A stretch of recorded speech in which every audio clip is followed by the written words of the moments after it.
La idea es la idea es que podamos aplicar un poco lo que vimos esta clase y la clase anterior a casos concretos que se les pueden presentar en el ejercicio de la profesión. ¿Mm? Como siempre saben, me interrumpen cualquier duda o cualquier cuestión que no haya quedado clara, o si fui muy rápido, o si quieren que repita algo. Yo les voy a dar, con relación a lo que vamos a dar hoy, el material. eh, Así que eso, despreocúpense, y el PowerPoint también si lo quieren. Vamos. Ahora les voy a compartir pantalla. No sé si se ve.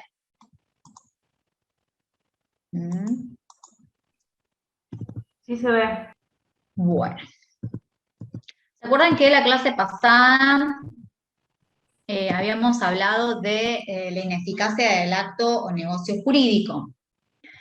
Y nos empezamos a introducir en lo que son las ineficacias instrumentales, documentales, que si bien, digamos, tienen causales y algunos perfiles diferentes, no se independizan totalmente de la ineficacia del acto jurídico, porque como vimos, muchas veces la ineficacia del acto instrumentado, del acto jurídico instrumentado en la escritura pública, puede radiar en el instrumento, es decir, afectar al instrumento y arrastrarla a su ineficacia.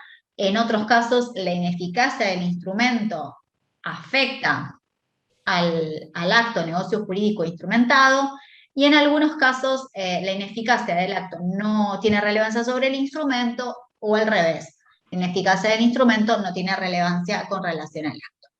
Dijimos como ejemplo de la ineficacia, digamos, del acto que repercute y nullifica y produce la ineficacia total del instrumento. Un ejemplo claro es, les decía yo la clase pasada, la compraventa de los cónyuges bajo el régimen de comunidad de ganancias. Este caso es un caso de nulidad absoluta y arrastra también, o afecta, o repercute, o incide directamente en la escritura pública que la instrumenta.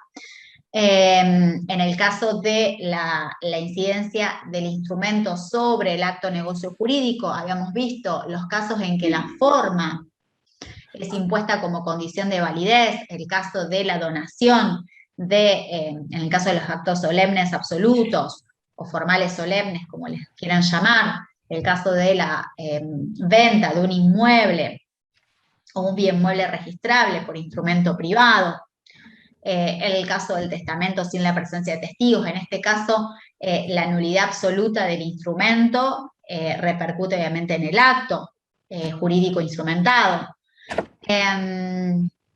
Y otras veces la ineficacia del acto negocio jurídico puede no necesariamente afectar al instrumento.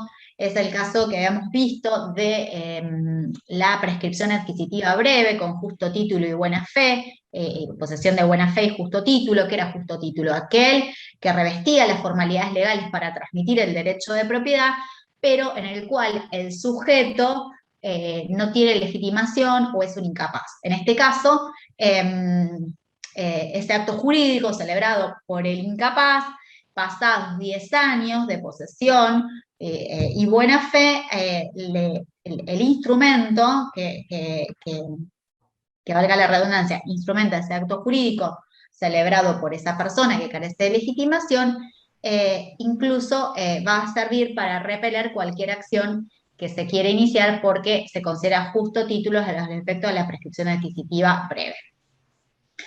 Y hay otros casos en que la ineficacia del instrumento, digamos, determinados efectos del instrumento, ineficacias del instrumento, no repercuten para nada en el acto jurídico, y son una especie de ineficacia que hoy vamos a tratar particularmente, que no genera, digamos, la nulidad del instrumento, sino más bien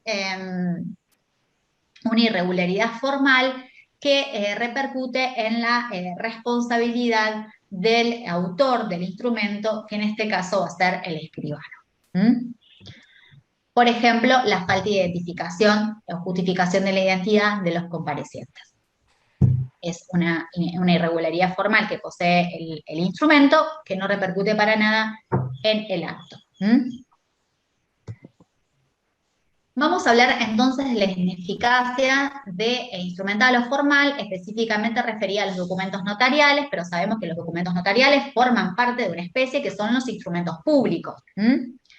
Como tal, estas ineficacias que vamos a analizar hoy no son propias de las escrituras públicas, sino también de los instrumentos públicos, y en cuanto a las escrituras públicas, también afectan a los demás documentos notariales. En este caso, también va a ser aplicable en algunos casos a las actas notariales, con algunas diferencias que ya vamos a ver. Decíamos que estas ineficacias instrumentales pueden tener su reflejo con la ineficacia del acto. No todas. Sí la nulidad, no, vamos a ver la falsedad y la irregularidad. Dijimos entonces que esta ineficacia de los documentos notariales puede ser analizada desde estos tres puntos de vista, que tienen que ver con la nulidad, es decir, con la falta de eficacia probatoria y la falta de efectos del instrumento. La vemos regulada en los artículos 290, 291, 294, 295 para los instrumentos públicos en general, y en el artículo 309, que vamos a estudiar con más detalle, para las escrituras públicas. También tenemos algunas normas consagradas que establecen la nulidad del instrumento en materia de testamentos, en el artículo 2464, inciso E, y 2480, inciso 2480 y 2481.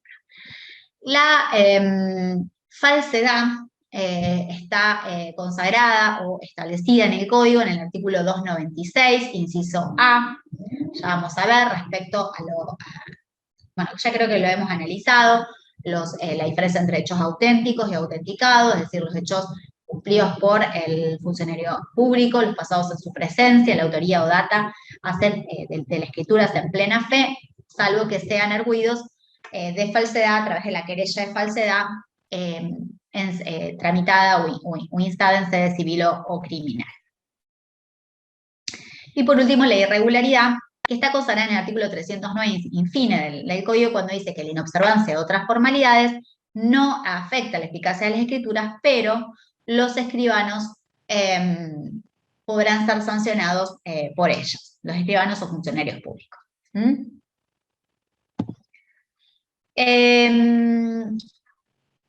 Volviendo a esto, con relación al origen del defecto, vamos a ver que la nulidad y la regularidad lo vamos a ver al defecto que ocasiona esa ineficacia en el momento mismo de autorización y extensión del documento. En la falsedad vamos a ver que el vicio puede aparecer al momento de su autorización y extensión, o puede ser a posteriori, como en el caso que ya vamos a ver de la adulteración material con posterioridad a la autorización del documento.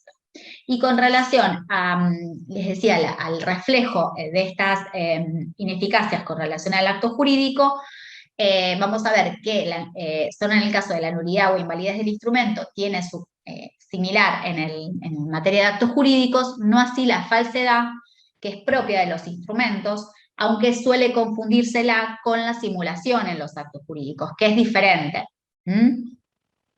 La falsedad del instrumento contiene, es aquel, ya lo vamos a estudiar, que es el instrumento que contiene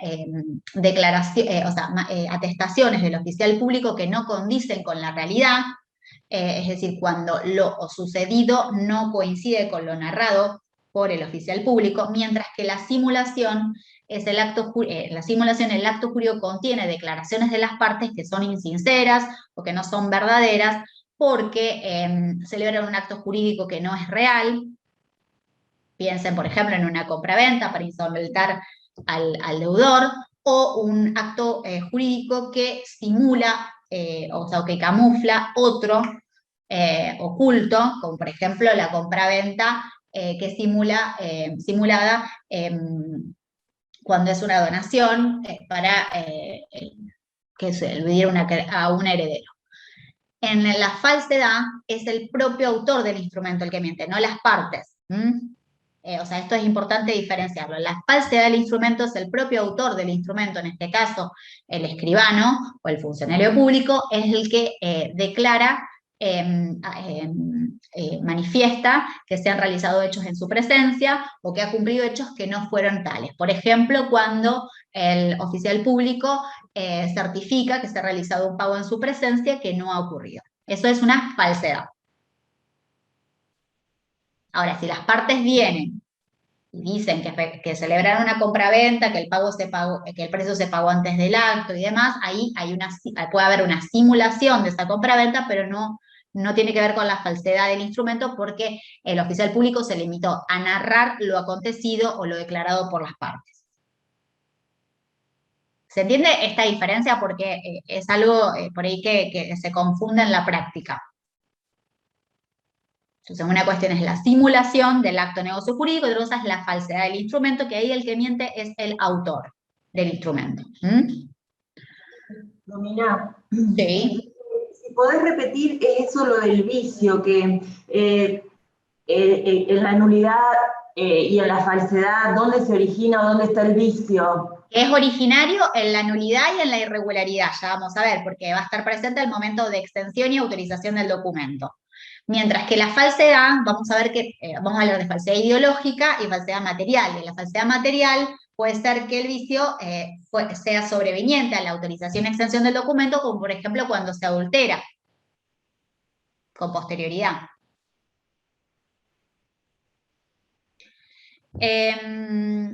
Y bueno, y la irregularidad obviamente tampoco tiene su semejante en la ineficacia, en la teoría de ineficacia del acto negocio jurídico.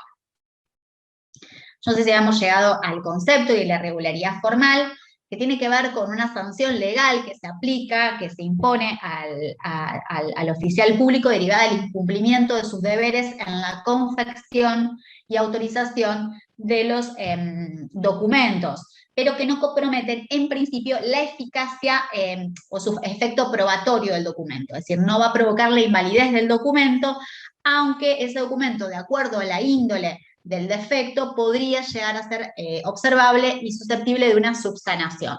Pero en principio comprometen su responsabilidad profesional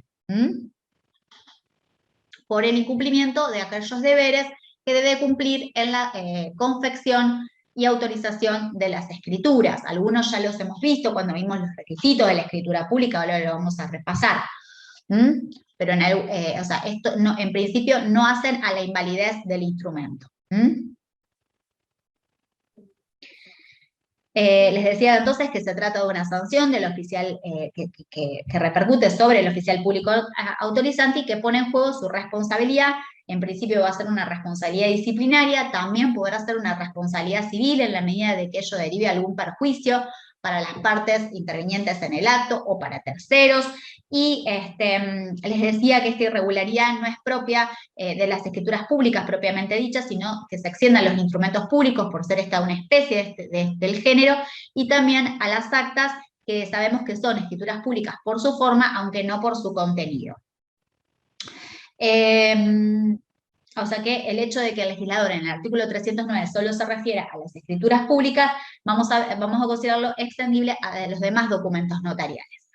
Con relación a la aplicación de esta sanción, que es sanción legal, que se le va a imputar al escribano, que se le va a aplicar al escribano por este incumplimiento de sus deberes, tiene que derivar de un proceso donde se garantiza el derecho de la defensa del oficial público que ha incurrido en esta irregularidad, y además tener en cuenta que estas irregularidades están impuestas legalmente, es decir, no pueden quedar al arbitrio judicial.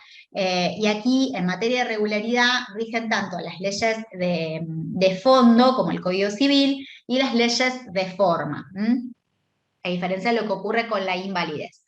Decíamos que, como me preguntaba Janina, estos vicios son congénitos, es decir, existen en el momento mismo de la extensión o confección del documento, al igual que la invalidez, pero la envergadura de ese defecto no es tal para afectar la validez del instrumento. Entonces va a provocar esta irregularidad, que se va a traducir entonces en una sanción disciplinaria al escribano, que va a estar regulada en principio por las leyes de forma y las leyes notariales locales, y ya vamos a ver que pueden derivar desde un apercibimiento hasta una destitución en orden a la gravedad y la reiteración de las faltas cometidas.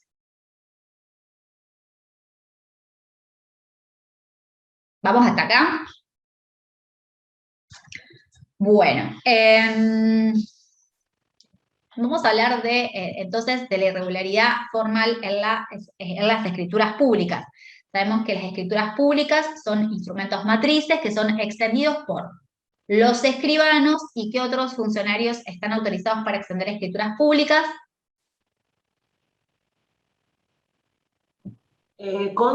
Funcionarios internacionales, como por ejemplo los cónsules. Los cónsules argentinos destacados en el servicio exterior. Y la escritura pública tiene un soporte documental. ¿Cuál es? Un soporte documental auténtico, es decir, solo deben extenderse ¿en qué? Las escrituras. Los protocolos. En el protocolo. En el protocolo. Por lo tanto, si la escritura pública se extiende en folios que no corresponden a los folios protocolares o en folios que no estaban habilitados al efecto, eso va a provocar la nulidad, si ya no estamos hablando de irregularidad, sino una invalidez del instrumento, aun cuando no esté expresamente establecido en el código. ¿Por qué? Porque el propio código establece que el principio de matricidad establece el protocolo como soporte documental auténtico de la escritura. El artículo 300 regula lo que es el protocolo y relega, como dijimos, se acuerdan a las leyes locales, todo lo que tiene que ver con la encuadernación, la conservación, el archivo y la confección de los folios protocolares. Pero la falta de matricidad no genera la irregularidad, sino la invalidez del instrumento. Esto es... no hay forma de subsanarlo, es decir, o sea, como escritura pública genera la invalidez.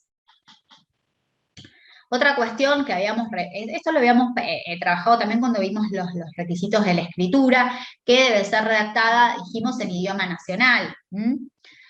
En principio, el incumplimiento de este requisito no generaría la invalidez de la escritura, sin perjuicio de que, obviamente, generara una irregularidad formal, una sanción al escribano que redacta la escritura en un idioma que no es el nacional, y en su caso, que pueda ser objeto de observación y posterior subsanación. Pero no afecta su validez como instrumento público, porque no está contemplada en las causales de invalidez ni de la escritura pública del 309, ni de los instrumentos públicos que ya vimos que son los 290 y siguientes. En cuanto a la redacción, ¿recuerdan la redacción de la escritura pública? ¿Cómo debía ser? ¿Alguien recuerda cómo debía ser la redacción de la escritura pública? El artículo 303. A ver. Inequívoca, ¿no dice? No, la redacción en cuanto se refiere... en blanco. No debe tener espacios en blanco, ni abreviaturas.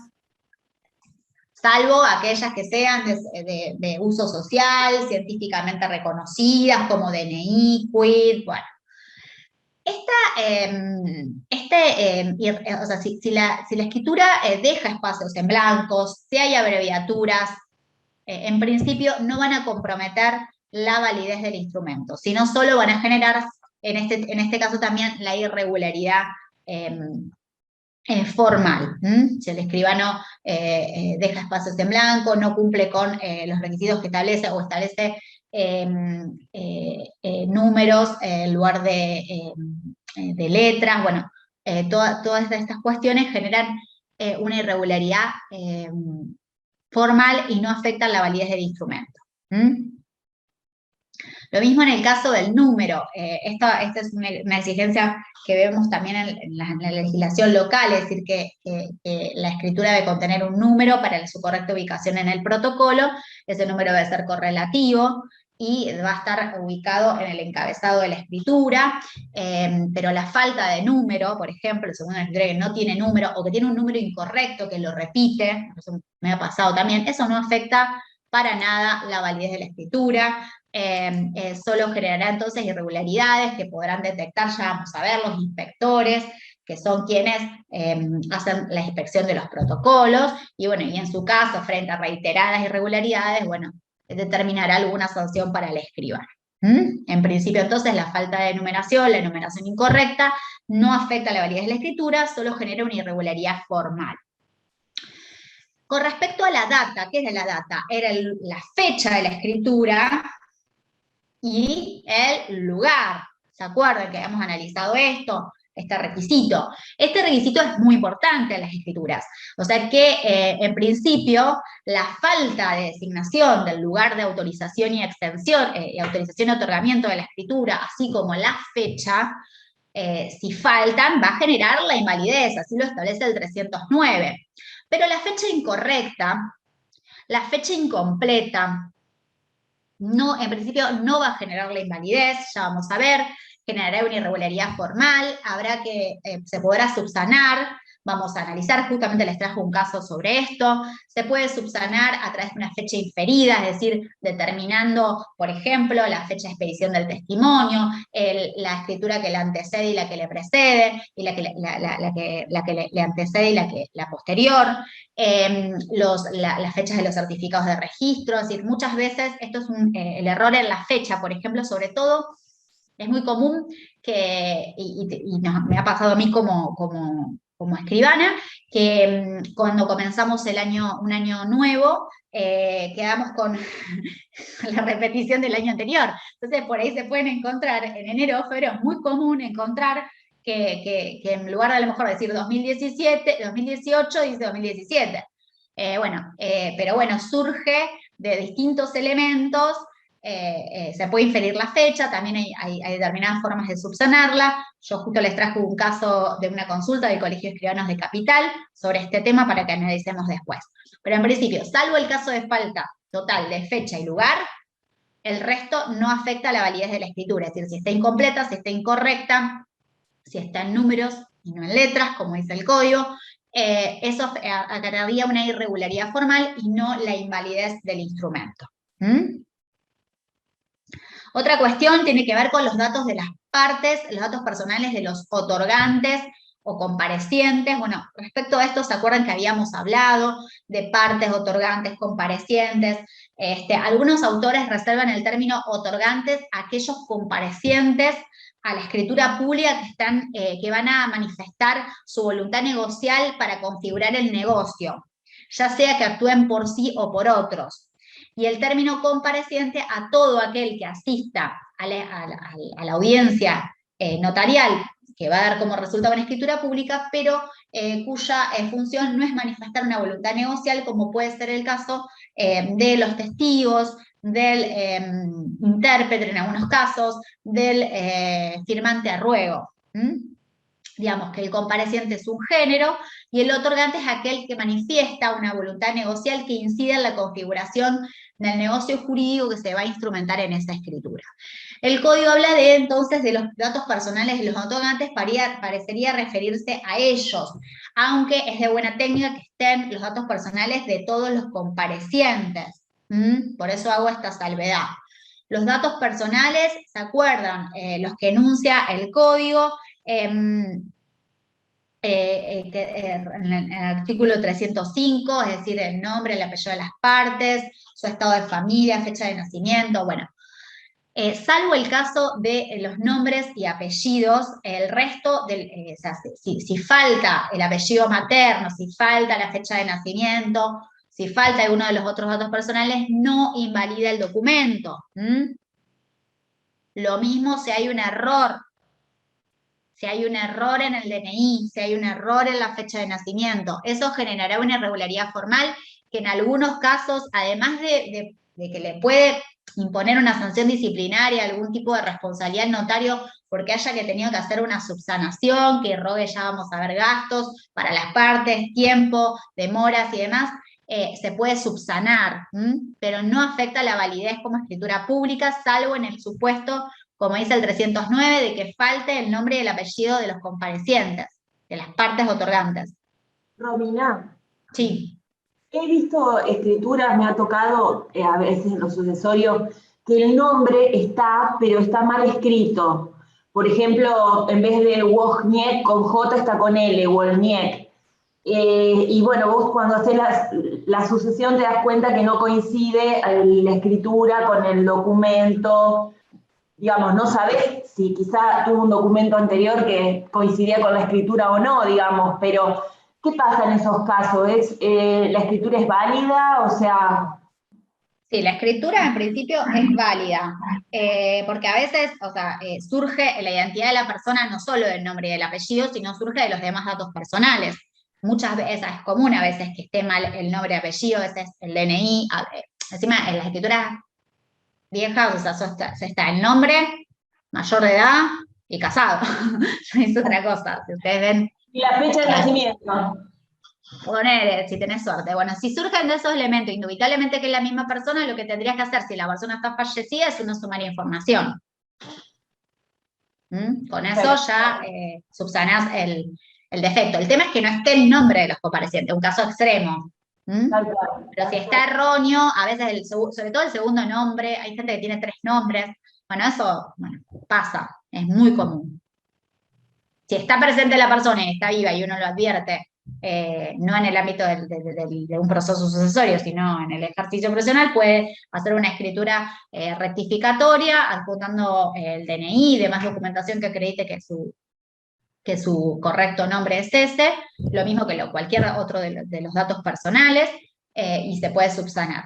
El tema es que, bueno, esto exige otra escritura, exige tener al compareciente vivo, y si no, no queda otra que la sumar información con los gastos que eso irroga. Por eso digo, estos errores cometidos por el notario en la confección del instrumento, vamos a ver que puede generar una sanción disciplinaria cuando vienen reiterados y los inspectores lo advierten en un protocolo que no cumple con todos los requisitos que exige la reglamentación local y nacional, y también cuando genera un daño tanto a las partes como a terceros que puedan verse perjudicados por este error cometido en la confección del instrumento.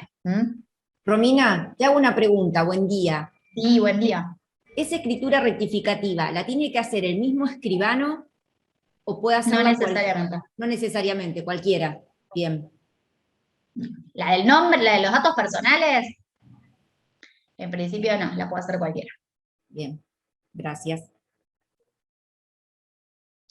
Bueno, igual este tema de las escrituras subsanatorias, yo no voy a entrar hoy, pero lo van a ver cuando vean estudios de título, que lo van a ver con el escribano Arevalo.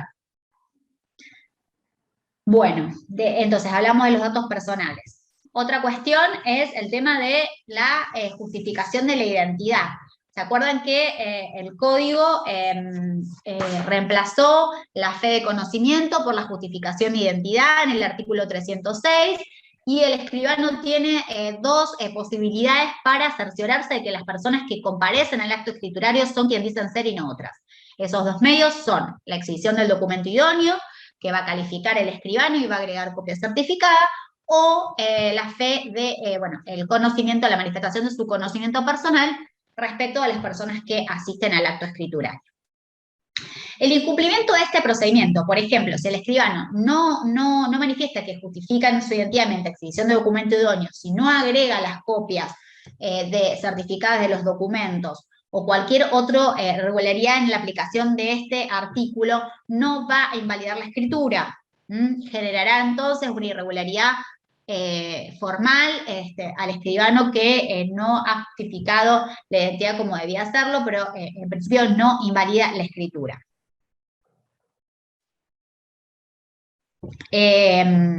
Romina, buen día de Sí, nuevo. Buen día. Estamos preguntonas. ¿Vos sabés pero está bien. Yo esto ya lo había preguntado, pero no lo recuerdo y quiero quedar con la duda. En un caso en el que en la escritura figura un estado civil que no es correcto, porque figura soltera y es casada. Estamos hablando de alguien que falleció. Esta persona fallece, está vivo el cónyuge. Para rectificar eso, ¿qué voy por una sumaria o puedo hacer una rectificación con el cónyuge que está vivo? No, porque el cónyuge que está vivo no asistió al acto escriturario. Claro, no. Bueno, puede rectificar, o sea, rectifica el que asistió al acto escriturario. No está viva esa persona, tienen que ir los herederos de esa persona, los declarados, a rectificar esa escritura, agregando la partida de matrimonio, donde consta que el matrimonio fue celebrado con anterioridad a la escritura en cuestión. pero tendrían que ser, o sea, quienes pueden. Si no pueden, si no está el compareciente, tienen que ser sus herederos, los que lo continúan. No hay otra.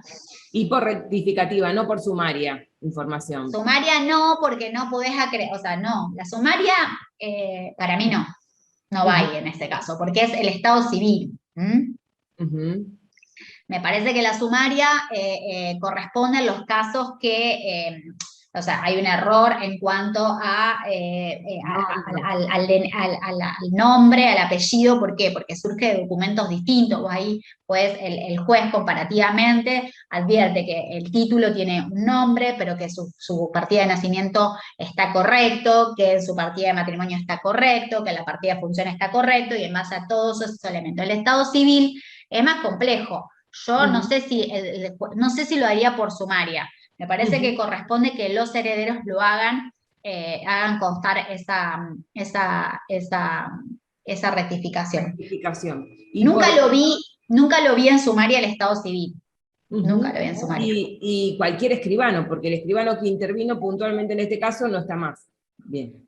Las escrituras de subsanación las pueden hacer cualquier escribano. De hecho, es algo muy corriente, o sea, yo vengo haciendo que te da subsanación, pues hay errores en la inscripción del inmueble, porque hay errores en los datos personales, porque hay, bueno, determinadas cuestiones que uno las tiene que cuando te encontrás con el problema, a veces, o sea, tenés que llamar al colega, a veces el colega está jubilado, a veces el colega no ejerce más la función, se falleció, y bueno, tenés que resolverlo vos. Lo más práctico es resolverlo uno. Podés llamar al colega y pedirle que lo subsane, y ahí, bueno, ves si lo considera necesario, si no, bueno.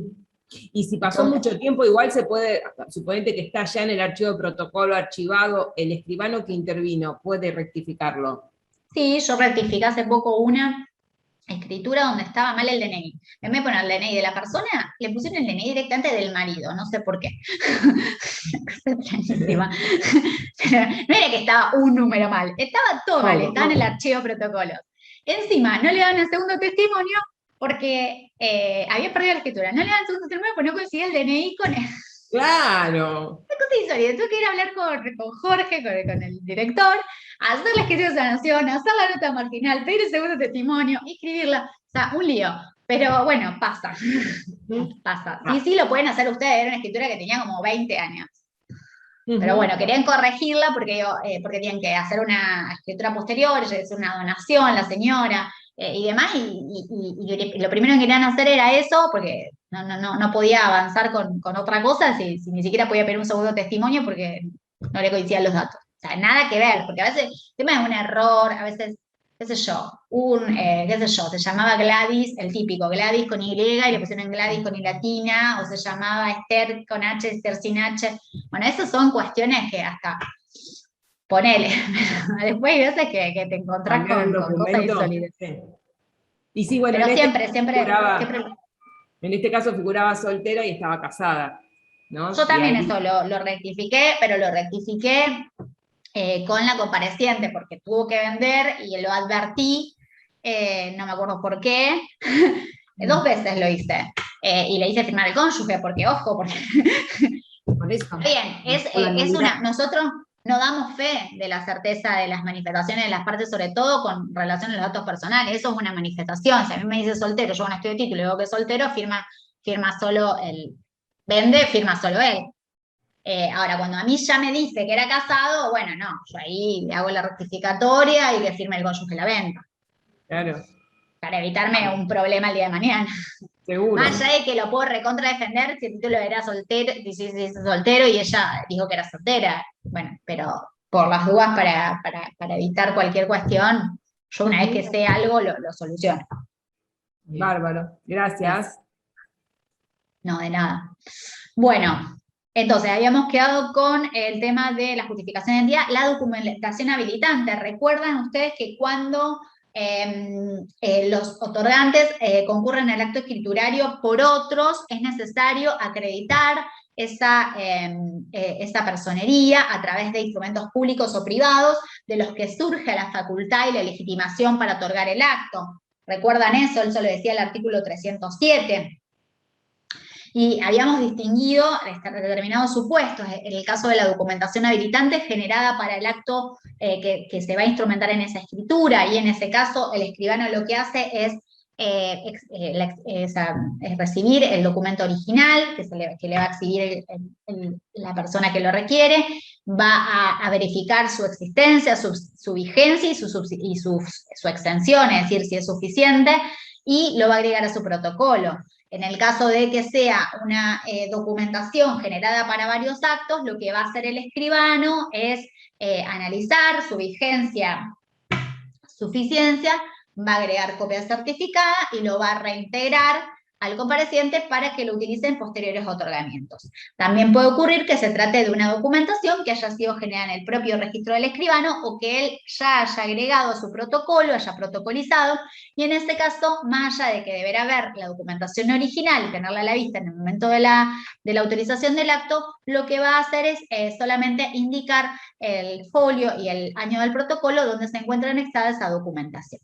El incumplimiento de cualquiera de estos procedimientos que yo estoy indicando acá no va a generar la invalidez de la escritura sin perjuicio de la irregularidad formal. Ahora bien, tener en cuenta que a veces la falta de legitimación puede provenir de la falta de acreditación de la documentación habilitante, es decir, si no se acompaña, si falta, si no se agregó el poder, si no se agregó el estatuto y el acta de asamblea de una SA, bueno, lo que fuere, si eso se debe a que, por ejemplo, en el poder se actuó sin facultades suficientes porque era un poder para administrar bienes y se utilizó para vender un inmueble, eso sí afecta, es un vicio que afecta al negocio jurídico en cuestión y que va a repercutir en el instrumento. Pero siempre que se trate de un poder, por ejemplo, es muy común que dice que agrega el testimonio y no lo agrega. Eso se lo van a encontrar, es muy corriente en un estudio de título. Agrega el testimonio del poder, no lo agrega. Yo busco la matriz. Si la matriz existe y no agregó el testimonio, bueno, ahí ves, depende de los años que hayan pasado, si está el escribano, si puedes pedirle que lo agregue, pero en principio si está la matriz y es suficiente ese poder que se utilizó y demás, no genera la invalidez del título. Esto es recomún, sobre todo en el tema de sociedades que agregan una parte, dice que agregan el estatuto, no lo agregan, nadie agrega nada en general. Entonces, esto, en principio, entonces, la falta de documentación habilitante no va a afectar la validez de la escritura bajo ningún concepto, salvo en el caso que el sujeto actúe sin la legitimación suficiente porque sean insuficientes sus facultades. Luego la indicación, ¿se acuerdan? La indicación del acto, es decir, si es compraventa, si es donación, ¿se acuerdan que esto hablamos, dijimos que va a surgir no solo digamos, de la titulación que le indique el escribano a la escritura en su epígrafe, sino de las declaraciones negociales de las partes, es decir, va a surgir si es una compraventa, si es una donación, y la precisa indicación del objeto. Como les decía, si hay un error en una medida, si hay un error en la superficie, si se indicó mal el año del plano, todas estas cuestiones no generan la nulidad del instrumento, no afectan la validez de su eficacia probatoria. En su caso, podrán ser objeto de alguna escritura de subsanación y afectará su responsabilidad del escribano si ello ocasiona perjuicios también a las partes, salvo en el caso que haya un error en el objeto, pero eso es un defecto del acto de negocio jurídico, es decir, cuando las partes contratan sobre un objeto que no era el que creyeron contratar. Cuando hay un error en el objeto, es decir, yo creí comprar la unidad 1 y en realidad figura la unidad 2, pero hay un error en el objeto, ya ese error en el acto jurídico obviamente va a repercutir en el instrumento. Distinto es que yo compré la unidad 1, estoy en posesión de la unidad 1, quería contratar sobre la unidad 1 y por error el escribano puso unidad 2. Hay un error en la expresión del objeto que es subsanable. Es una irregularidad del instrumento.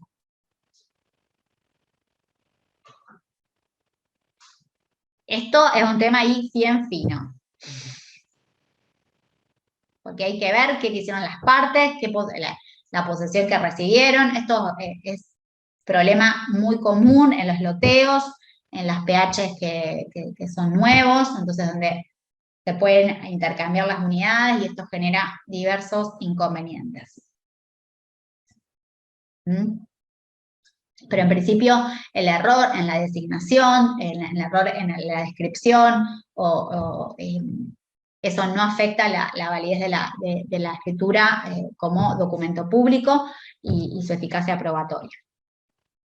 Luego tenemos la lectura. ¿Se acuerdan que el propio código ahora impone la constancia de que el escribano dé lectura, es decir, antes del otorgamiento a las partes para que se cercioren sobre el contenido del acto que van a celebrar? Pero la falta de constancia de esa lectura no afecta la validez del documento tampoco, es decir, solo generará una irregularidad formal, pero no afecta la validez del documento. Lo mismo que el caso de, ¿se acuerdan? Las correcciones, enmiendas, salvados, o sea, todo lo que el escribano haya corregido en el texto de la escritura, es decir, entre líneas, testados, enmendados, deben salvarse de puño y letra antes de las firmas. La falta de esta salvadura, salvo en el supuesto que se refieren a elementos esenciales del acto, que son aquellos ligados con el concepto de fe pública, como son la fecha, el lugar, el nombre de las partes, las cantidades que se entregan en presencia de escribanos. Bueno, si no están salvadas esas partes esenciales, sí podría generar una invalidez. Esto no es por aplicación del artículo 309, sino por el artículo 294, pero obviamente en última instancia quien va a determinar si esa falta de salvado afecta a una parte esencial de la escritura, va a ser obviamente el juez que entienda en la causa. Pero en principio, obviamente si es el caso de no salvar la fecha o alguna parte esencial de la escritura, bueno, podría comprometer su validez. No así otras partes de la escritura que no estén salvadas. A veces pasa, por ejemplo, en las constataciones, que uno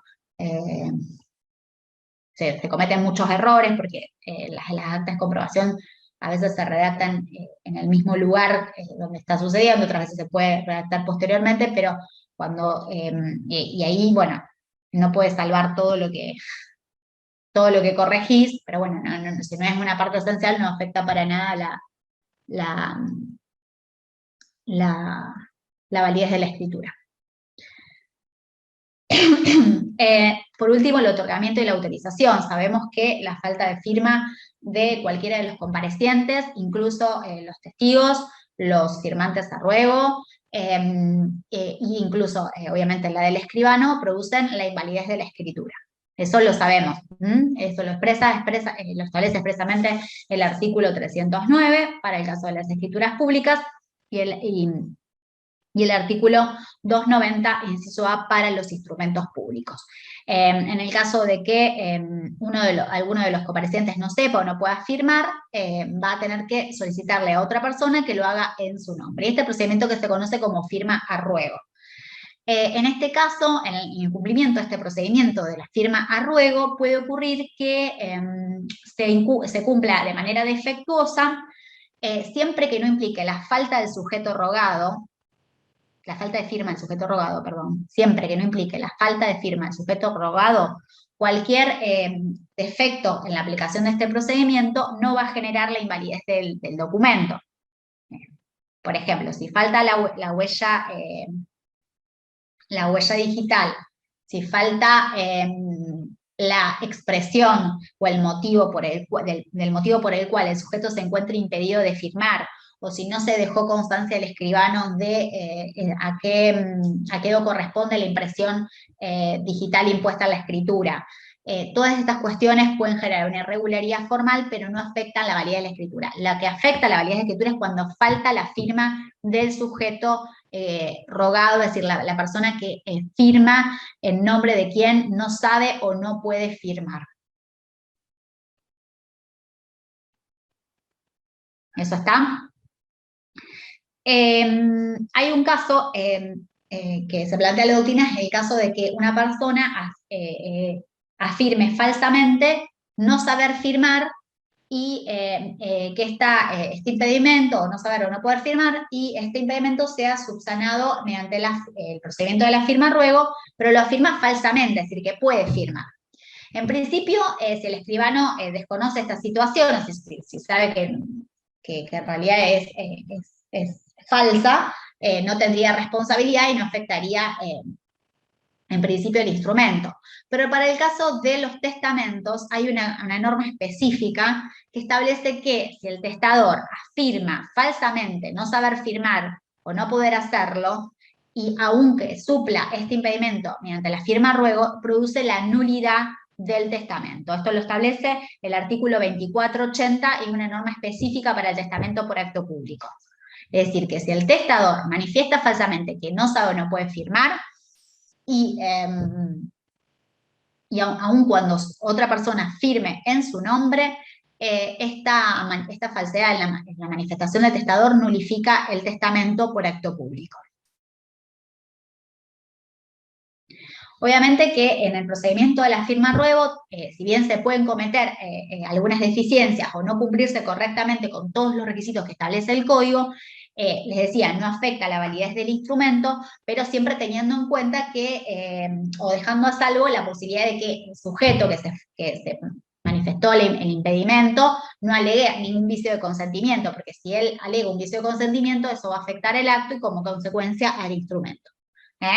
Pero en principio, si el escribano dice que no puede firmar y no indica, qué sé yo, el motivo, si está impedido físicamente por falta de pulso, por haberse quebrado la mano derecha, bueno, lo que fuere, no afecta, digamos, la validez de la escritura, pero bueno, se le hará saber que no ha cumplido con lo previsto por la ley de fondo en cuanto al procedimiento de la firma a ruego.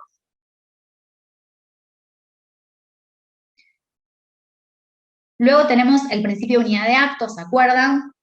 Cuando hablamos de la unidad de acto,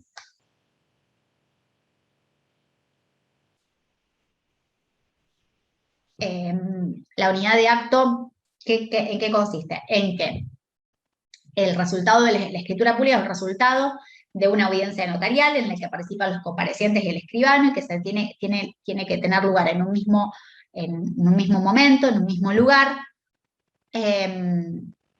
Y como dice el código, las escrituras deben extenderse en un único acto.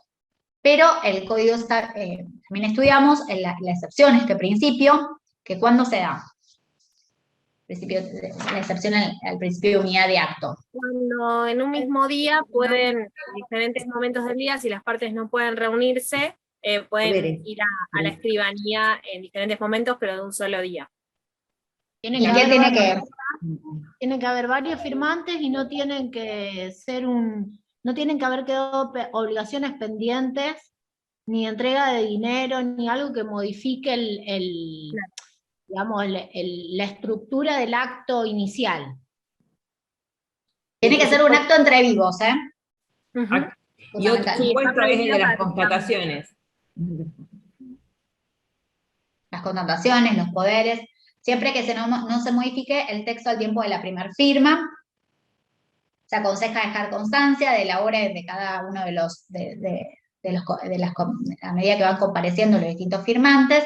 Pero bueno, los defectos en cuanto a la aplicación de este procedimiento no van a generar, ni en el caso de la unidad de acto, no van a generar, en principio no van a producir la invalidez del acto, salvo los supuestos en los que se altera el orden cronológico. Por ejemplo, si uno de los sujetos firma la fecha del encabezado y el otro firma el día siguiente, como decía Isabela recién, que tiene que ser en el mismo día, o en el caso de la firma ruego. Imagínense el supuesto en quien el impedido de firmar manifiesta su conformidad en el acto y luego, con posterioridad, en otro momento, firma la persona a su ruego. Eso eso sí afecta a la validez del instrumento, porque se supone que debe requerirse la comparecencia coetánea de la persona impedida de manifestar su voluntad y aquella que va a suplir ese impedimento con su firma.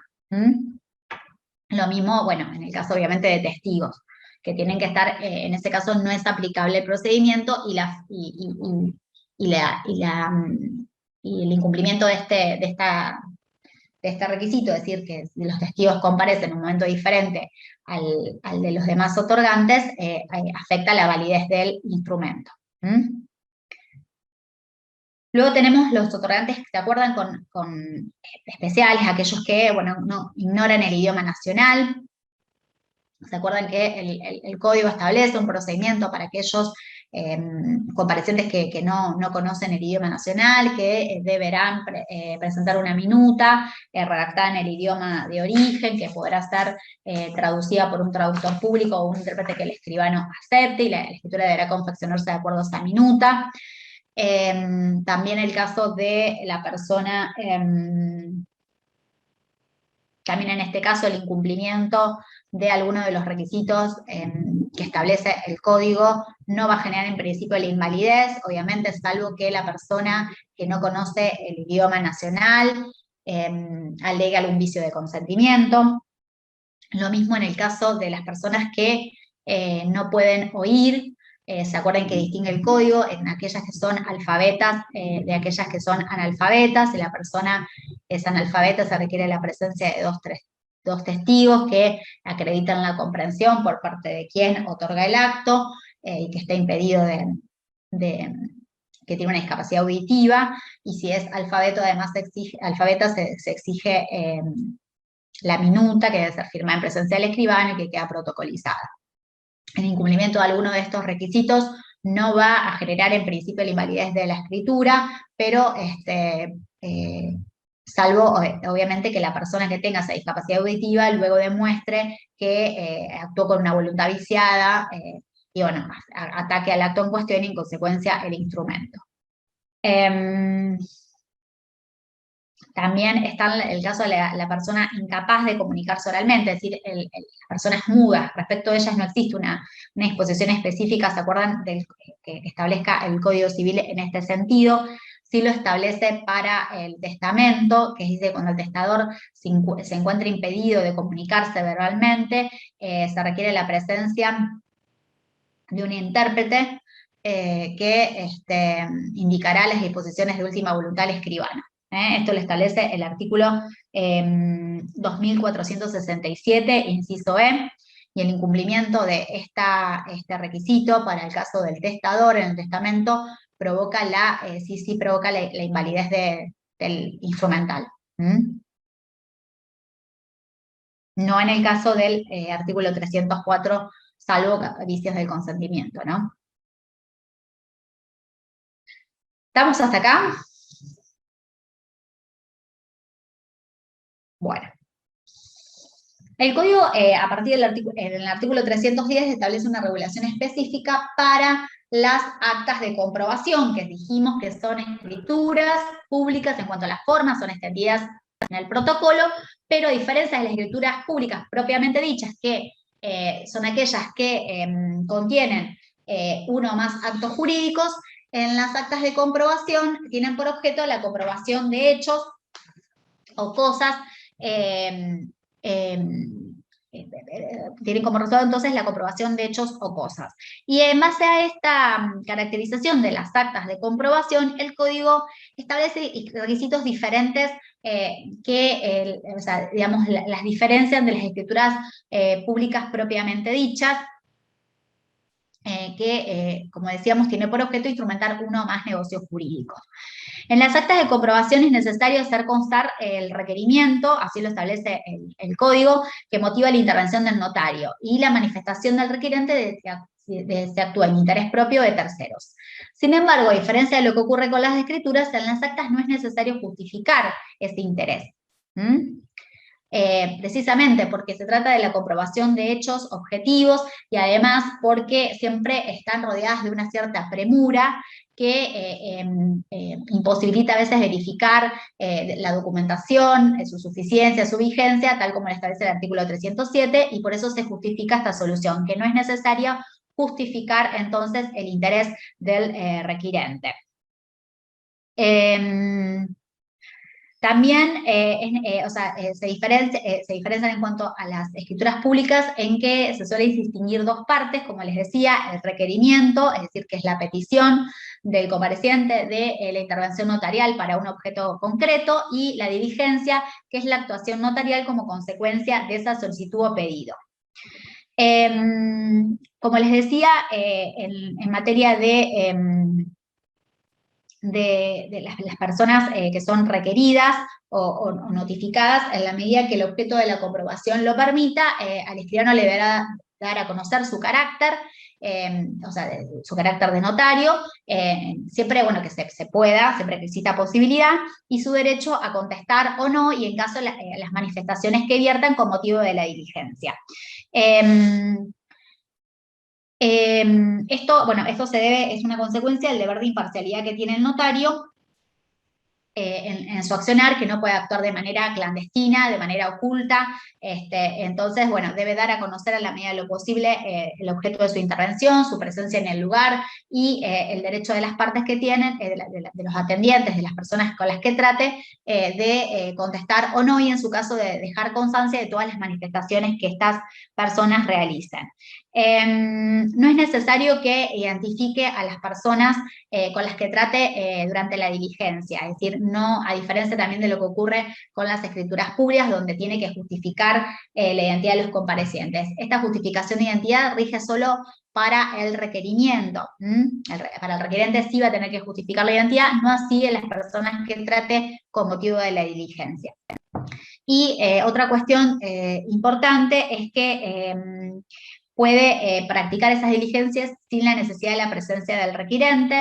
Si hay un requerimiento ya firmado justamente por el requerente, el escribano podrá practicar esa diligencia solo, muchas veces porque se trata de la comprobación de determinado estado de las cosas, o porque a veces la propia presencia del requerente puede dar origen a situaciones conflictivas que es necesario evitar. Aquí tampoco rige el principio de unidad de acto, es decir que, como decía la Griselda o Ivana, no rige el principio de unidad de acto, sino que pueden darse diligencias en momentos sucesivos, siempre estamos hablando en el mismo día.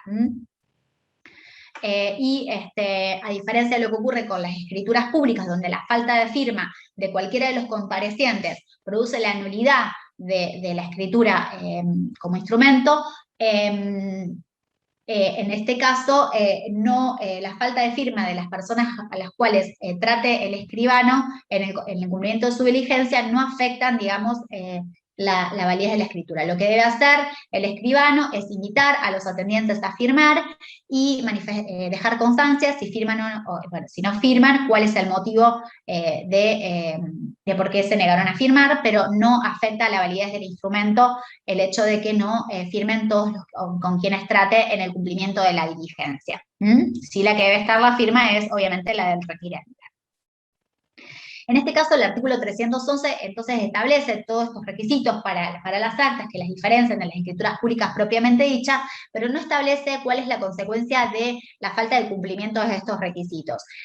Por no establecerlo expresamente, debe concluirse que la falta de alguno de estos requisitos del incumplimiento, por ejemplo, de no dejar constancia de que dio a conocer el carácter de escribano, del derecho de las partes a contestar o no, cualquier incumplimiento de estos requisitos que yo estoy relatando, generarán irregularidad formal, afectarán la eficacia en cuanto a medio probatorio, y bueno, y en su caso el juez, que deberá a quien se aporte esa acta de comprobación, generalmente como un elemento de prueba, determinará si tiene plena eficacia probatoria o por el contrario, por estas deficiencias, bueno,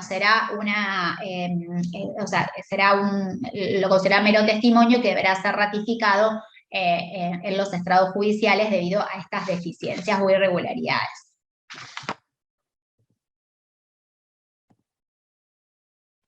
¿Estamos hasta acá? ¿Alguna pregunta?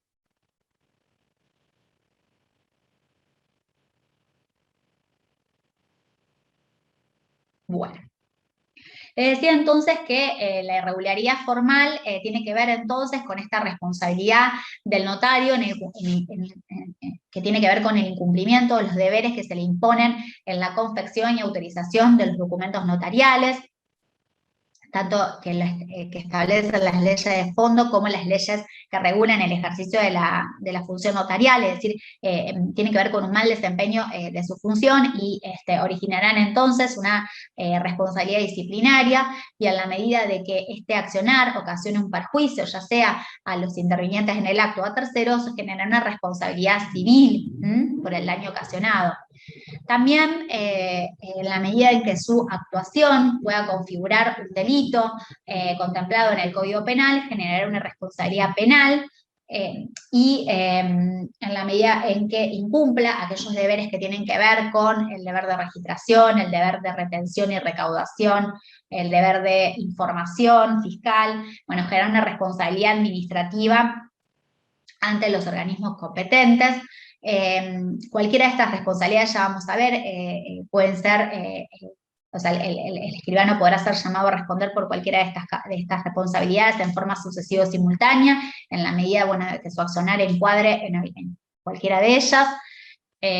Con relación a la responsabilidad disciplinaria, vamos a ver qué tiene que ver con el incumplimiento de los deberes del escribano impuestos para el ejercicio de su función, y se plantea un procedimiento administrativo, generalmente está a cargo de los colegios profesionales o tribunales de superintendencia, o vamos a ver consejo directivo o consejo superior, ya vamos a ver el caso de la provincia de Santa Fe. Pero en principio, este procedimiento administrativo tendiente a imputar al escribano por una falta cometida en el ejercicio de sus funciones puede ser iniciado por determinados sujetos legitimados, que son los propios particulares, que se pueden haber perjudicados o que pueden imputar un mal desempeño, una mala praxis en el ejercicio de su función. También pueden ser por los organismos de control y supervisión, como les decía, los colegios profesionales a través del cuerpo de inspectores, que detectan entonces que el escribano ha cometido esta serie de irregularidades y elevan un informe al consejo directivo de los colegios o a las autoridades competentes.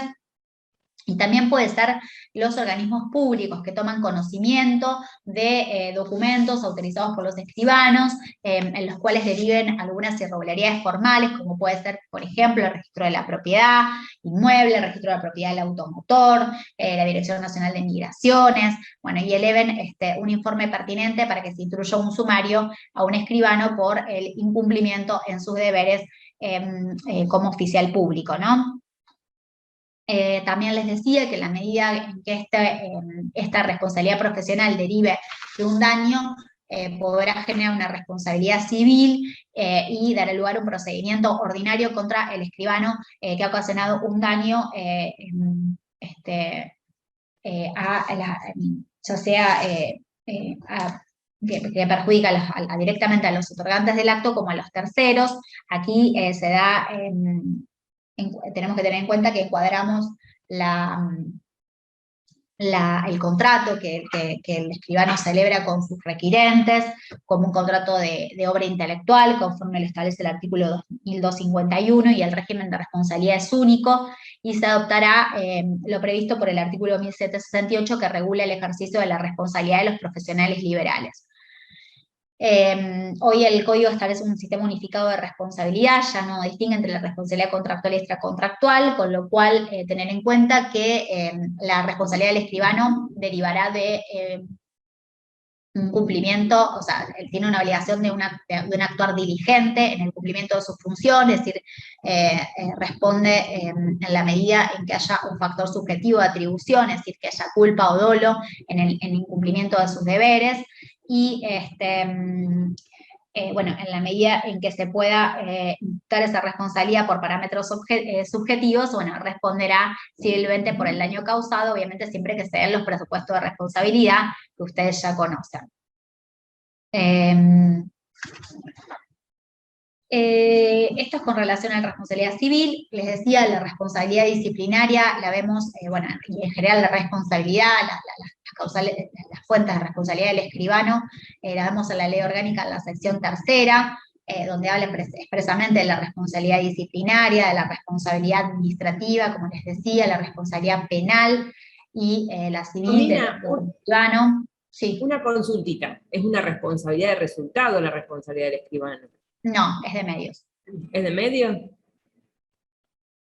Sí, por lo menos la mayor parte de la doctrina considera de medios, porque el escribano, o sea, se compromete a un hacer, igual que El abogado, o sea, pero... claro, o sea, hacer un título, o sea, se compromete a confeccionar un título que sea, obviamente, lo más perfecto posible, pero es una obligación de medios, o sea, no. Mira, yo pensé que no, porque me parecía que la contratación en sí era la configuración de un acto, digamos, de un... Mira, bárbaro. No responde objetivamente, responde si hubo una culpa, una falta de diligencia en el cumplimiento de sus funciones. Habrá que demostrarlo. ¿Mm? Bárbaro. Vos lo ves como resultado por la escritura pública. Claro. No, pero es una obligación de medios. Bien. Por lo menos así está, o sea, está dentro del ejercicio de la... O sea, nosotros estamos dentro del régimen de responsabilidad de los profesionales liberales. Está bien. Bárbaro, gracias. Bueno. Igual es rediscutido eso, se discutió mucho tiempo antes de la reforma del Código cuando regía el régimen de responsabilidad contractual y extracontractual, si la responsabilidad del escribano era extracontractual porque era un funcionario público y no era un profesional en ejercicio de sus funciones, pero bueno, la mayor parte de la doctrina considera que es un profesional en ejercicio de la profesión liberal y que responde en la medida de que su accionar sea doloso o culposo, por eso es una obligación de medios y en la medida que no fue diligente va a tener que responder y va a poder brindarse responsabilidad en la medida que acredite que no haya habido culpa en su accionar. Como les decía, todo el tema del régimen disciplinario está previsto en la sección tercera, la ley 6898, que es la ley orgánica del notariado. Ahí establece como tribunal encargado de todo lo que tiene que ver con la vigilancia, el control y la supervisión de la actuación de los escribanos al Tribunal de Superintendencia. El Tribunal de Superintendencia está integrado por el presidente de las cámaras de apelación, hay las dos circunscripciones, Rosario y Santa Fe, el presidente de la Cámara de Apelaciones en lo civil y comercial de Rosario y de Santa Fe, por 2 vocales titulares y 2 suplentes, y entiende como tribunal de instancia única cuando la sanción impuesta al escribano, la sanción mínima, previo sumario, instruido obviamente por el colegio, es de más de 1 mes de suspensión. Cuando es de 1 mes o inferior, resuelve el consejo directivo de los colegios a través de un sumario, y falla, y el Tribunal de Superintendencia actúa como tribunal de alzada. Esto lo pueden revisar. Igual tienen ustedes una clase, la última clase de este año es sobre responsabilidad profesional del escribano, donde van a volver sobre este tema, por eso no estoy ahondando demasiado. Bueno, las sanciones obviamente son apercibimiento, multa, suspensión, que puede ir de 3 días a 1 año, suspensión por término indeterminado y destitución del cargo. También establece la ley orgánica que en todo procedimiento judicial que se entable contra un escribano debe darse conocimiento al colegio escribano dentro de los 10 días, judicial o administrativo, y quien será el que adopte las medidas pertinentes para el caso.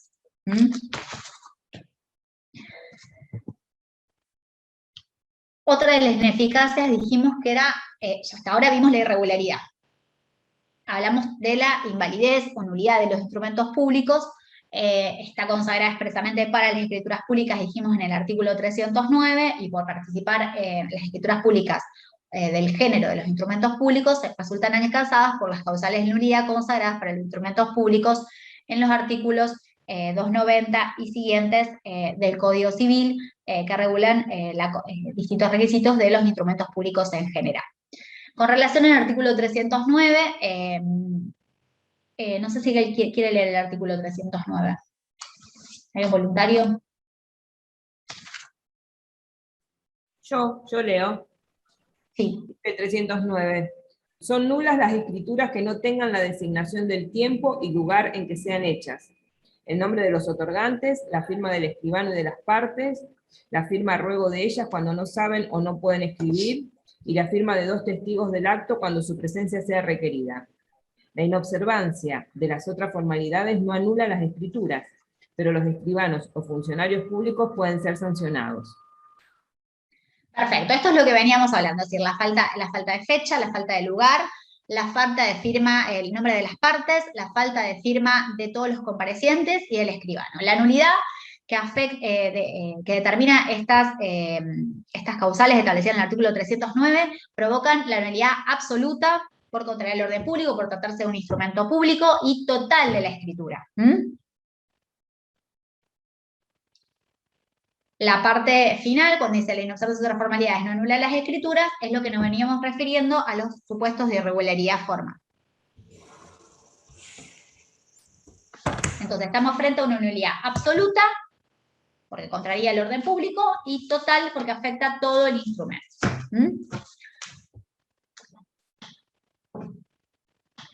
Aquí quiero hacer una salvedad. Algunos autores, dijimos que la escritura pública es aquel instrumento, digamos, matriz que puede contener uno o más negocios jurídicos. Entonces, parte de la doctrina, incluso durante la vigencia del código anterior, consideraba que la falta de firma de uno de los comparecientes cuando la escritura contiene varios actos jurídicos no afecta el acto jurídico donde sí fue otorgado por las partes pertinentes. Por ejemplo, para explicar esto, una escritura pública que instrumenta una compraventa con una hipoteca, donde firma el vendedor, el cónyuge del vendedor y el comprador, pero falta la firma del acreedor hipotecario. Para esta postura, la falta de firma del acreedor hipotecario provocaría la nulidad del acto hipoteca y no repercutiría sobre la compraventa, porque sí firmaron todos sus otorgantes. Esta doctrina es mayormente, digamos, considerada, rechazada o en contra por la mayoría de los autores, porque si bien aplican el concepto de nulidad parcial, no es el concepto de nulidad parcial regulado por el Código en el artículo 389. Es decir, una cuestión es la nulidad, o sea, que el Código consagre la nulidad parcial de un acto jurídico, entre otros que están instrumentados en una escritura, y otra cosa es la nulidad parcial tal como la regula el Código Civil y Comercial en el artículo 389, que se refiere a la nulidad de una cláusula contenida en un instrumento. Es decir, que por más que falte que la escritura instrumente varios actos jurídicos y falte la firma de uno de los otorgantes de uno de los actos jurídicos instrumentados a la escritura, la nulidad es de todo el instrumento y obviamente va a afectar a todos los actos que están otorgados a la misma. Porque el concepto de nulidad parcial que consagra el código es el que se refiere a una cláusula, lo mismo en el caso de los contratos de consumo o por adhesión, es decir, aquellas cláusulas que afectan los derechos de los consumidores son inválidas, pero el resto del acto es válido. En este caso, ese es el concepto de nulidad parcial consagrado por el código y no abarca el caso de la nulidad parcial de un acto jurídico instrumentado en una misma escritura que instrumenta otros actos jurídicos.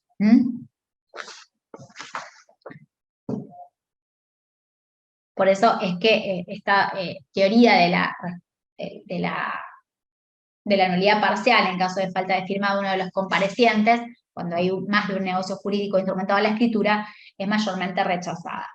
Estas causales de nulidad de la escritura pública, obviamente de principio son taxativas, porque obviamente teniendo en cuenta que también se encuentran alcanzadas por las causales de nulidad de los instrumentos públicos, y los demás requisitos que exige el Código para las escrituras públicas, es decir, la ausencia de los demás requisitos, como veníamos hablando, no van a provocar la invalidez del instrumento, sino una irregularidad que dará lugar en algún caso a la observación del documento o a la sanción disciplinaria por parte del escribano que lo autorizó. Como especie de los instrumentos públicos, sabemos que las escrituras públicas entonces participan de estas causales de nulidad. El artículo 290 refiere a la competencia material y también a la firma de las partes. ¿Se acuerdan la competencia de los escribanos? en razón de esto ya lo vieron, en razón de la materia, el territorio, las personas, la competencia material, dijimos que es una competencia residual, es decir, el escribano entiende en todos los actos que no son encomendados a otros funcionarios, resulta de la propia ley, es decir que tiene que haber competencia, el instrumento debe ser otorgado por un escribano público, la escritura pública para ser válida debe ser otorgada por un escribano público, la competencia a razón del territorio, que bueno, está regulada por las legislaciones locales. En el caso de la provincia de Santa Fe sabemos que es departamental, es decir, el escribano, si bien es fedatario y tiene, ejerce una función pública y da fe de los instrumentos que otorga, su accionar, es decir, el ejercicio de su función está limitada a los límites territoriales del asiento, y en el caso de la provincia de Santa Fe, al departamento donde tiene asiento su registro, independientemente del domicilio de las partes, del lugar de ubicación de los bienes, del lugar de cumplimiento del contrato. Es decir, debe actuar en los límites de su competencia territorial para que la escritura pública sea válida. ¿Se acuerdan que la competencia departamental de los escribanos se extendía en 2 supuestos? A los departamentos limítrofes, ¿cuál eran? Estamentos y explotación. Muy bien. Están estudiando. No quedó nada. ¿Se acuerdan?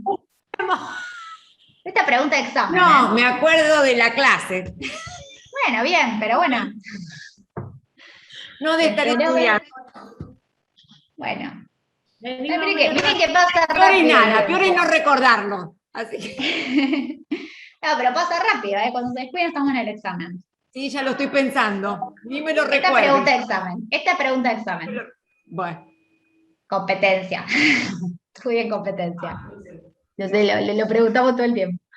Bueno, después está la competencia de razón de las personas. Recuerdan esto, cuando el escribano, no puede autorizar actos en los que tenga interés, él, su cónyuge, convivientes, parientes. La competencia de razón de las personas también se extiende a los escribanos, esto también es pregunta de examen, escribanos interinos, a los escribanos escritos o adjuntos de un mismo registro. Ellos no pueden otorgar un acto en el que estén interesados o estén interesados sus parientes.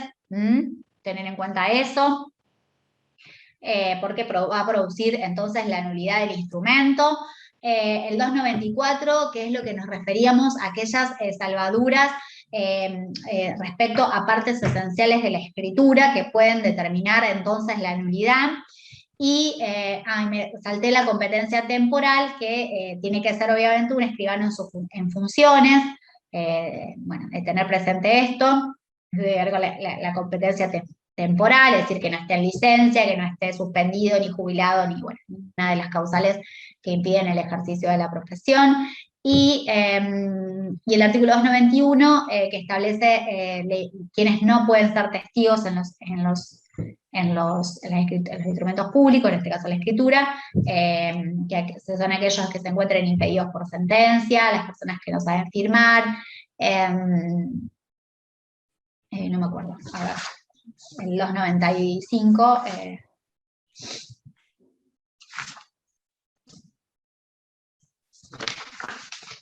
acá, los dependientes del oficial público, el cónyuge, bueno, los parientes, y para el caso de los testamentos se amplía la inhabilidad de los testigos en el caso de que sean parientes del testador, es decir, el cónyuge, conviviente, parientes del testador, los tutores o curadores, los albaceas o los beneficiarios de esas disposiciones testamentarias. En este caso también hay una inhabilidad de los testigos, que provoca entonces la nulidad o la invalidez del testamento, en este caso, y si no, la escritura pública, el 295.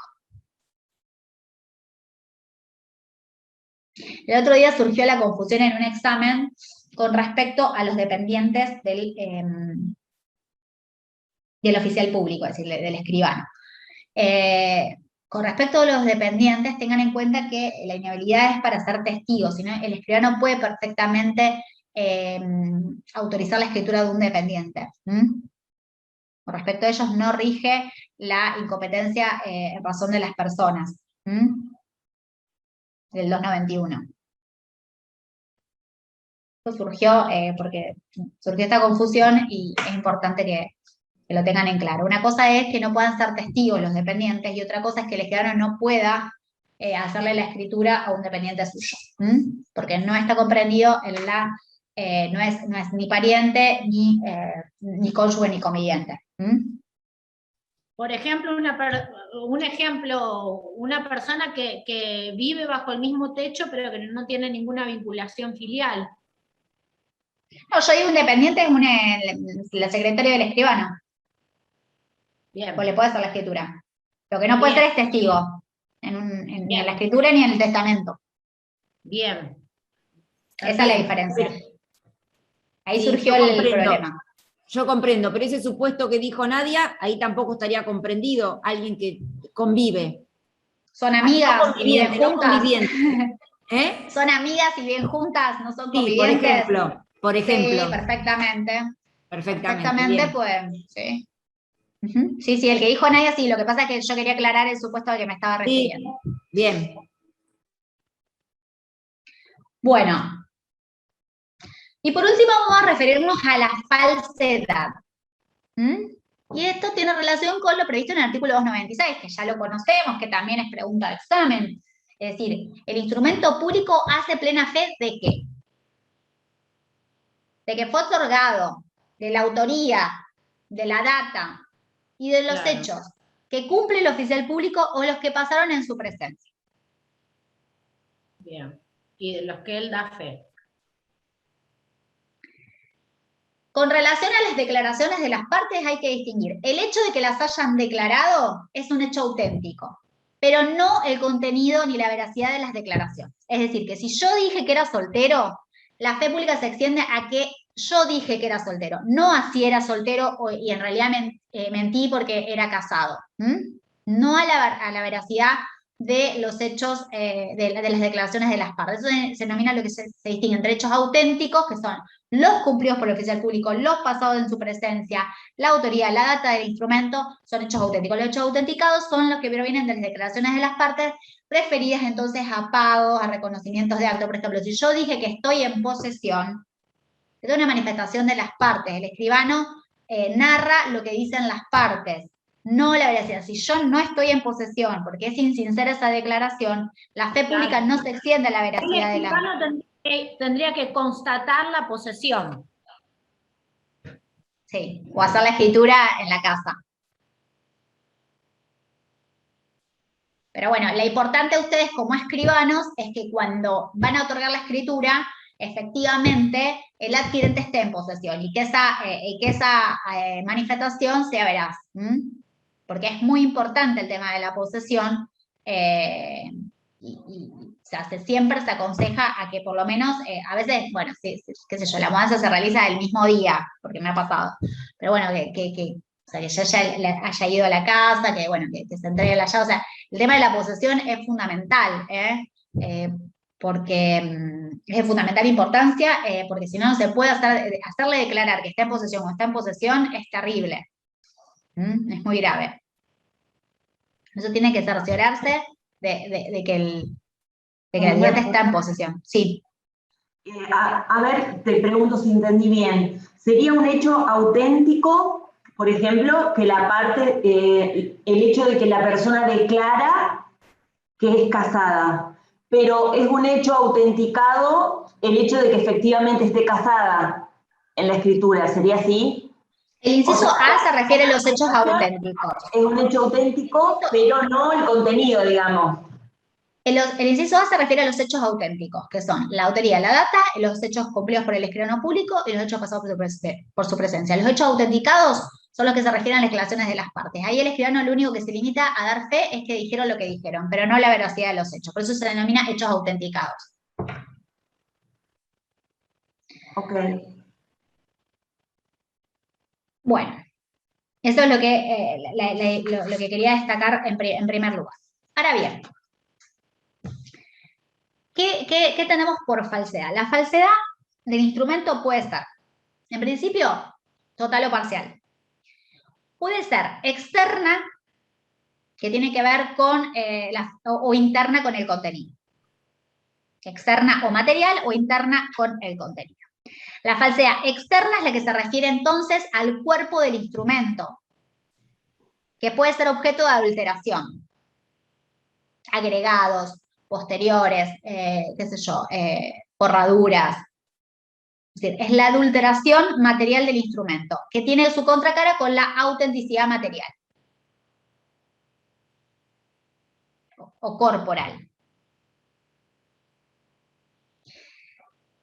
La falsedad ideológica, que es la falsedad que tiene que ver con la falsedad interna del contenido,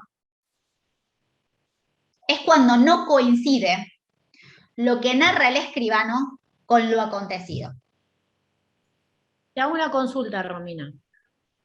Sí. La falsedad en el instrumento, la adulteración material, por ejemplo, para que me quede más claro, es cuando vos, como escribano, manifestás que ocurre algo que no está ocurriendo. No, ahora, esa es la ideológica. Es que se refiere al contenido. Ah, esa es la ideológica. Yo digo que se pagó en mi presencia $10.000 y no se pagó. No ocurrió eso. Eso es falsedad ideológica. La falsedad material es cuando, por ejemplo, alguien, que generalmente no es el notario, obviamente, adultera un testimonio. Ah, un testimonio que luego no va a coincidir con la matriz. Claro.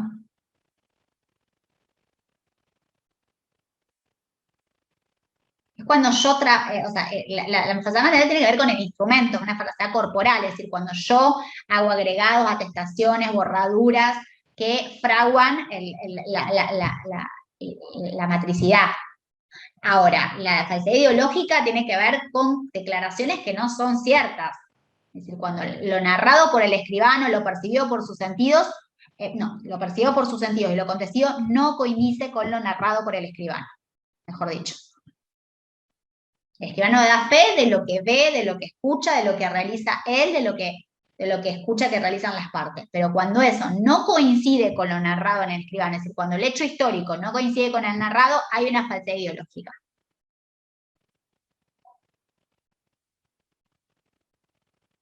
Y como dijimos, la primera parte, el instrumento público, es decir, la escritura pública, hace plena fe de los hechos ocurridos en presencia del escribano, los pasó en su presencia, de la fecha de la escritura. Por ejemplo, puede ser falsedad ideológica que si yo realizo una escritura en una fecha que no era la fecha que estoy indicando en la data, solo pueden ser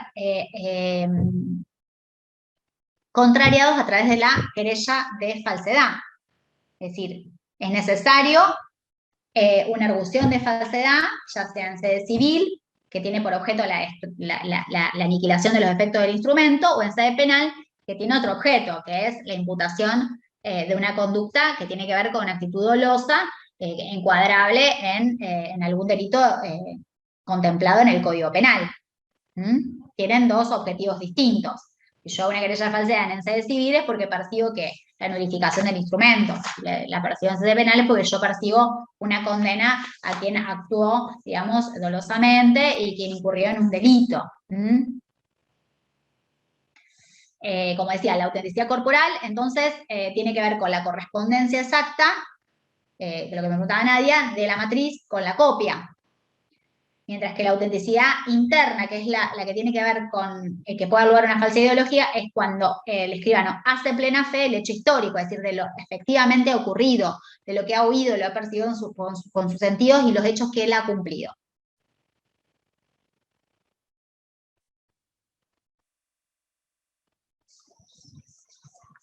¿Estamos hasta acá? Ahora son las 2:30. Bueno, yo les voy a dejar material sobre esto. no voy a seguir adentrándome en el tema de la falsedad, porque bueno, tiene que ver con todo el tema del enjuiciamiento. Obviamente acá estamos hablando de actitudes de un accionar doloso, en la falsedad ideológica. Entonces, bueno, muchas veces será, la falsedad afecta tanto al instrumento como al autor, en la falsedad ideológica. Falsedad material, el autor puede ser otra persona y generalmente será otra persona y no va a ser el escribano. Yo acá les traje algunos casos que son casos reales de consulta de los colegios de escribanos. Por ahí pueden ser útiles para que analicemos algunas de las cuestiones que vimos tanto en la clase esta como en la clase anterior. El primer caso dice, una persona manifiesta haber heredado de su tío una casa, en la cual existe diversa documentación y me solicita que realice un acta de comprobación de esa documentación. Entonces pregunta el escribano, ¿es posible que realice el acta sin que el presunto heredero acredite el carácter de tal ni me pueda justificar que la documentación corresponde a él? A ver, ¿qué les parece? En función de lo que estuvimos viendo. Quiero que hable alguien que no haya hablado. No quiero ponerlas en el apriete de decir yo, pero a ver, cuéntame, alguien que no haya participado hasta ahora. ¿Puedo hacer esa comprobación?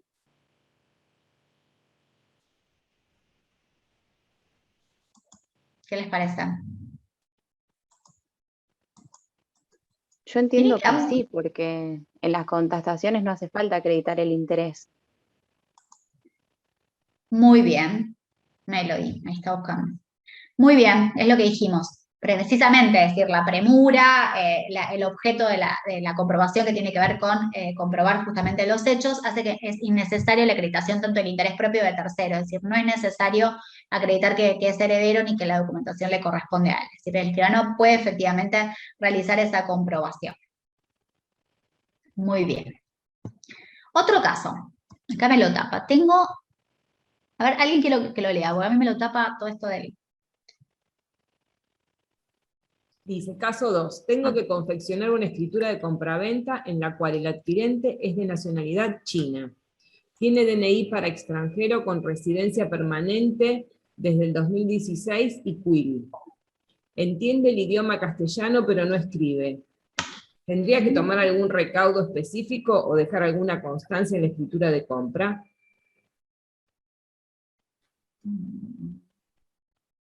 ¿Qué les parece?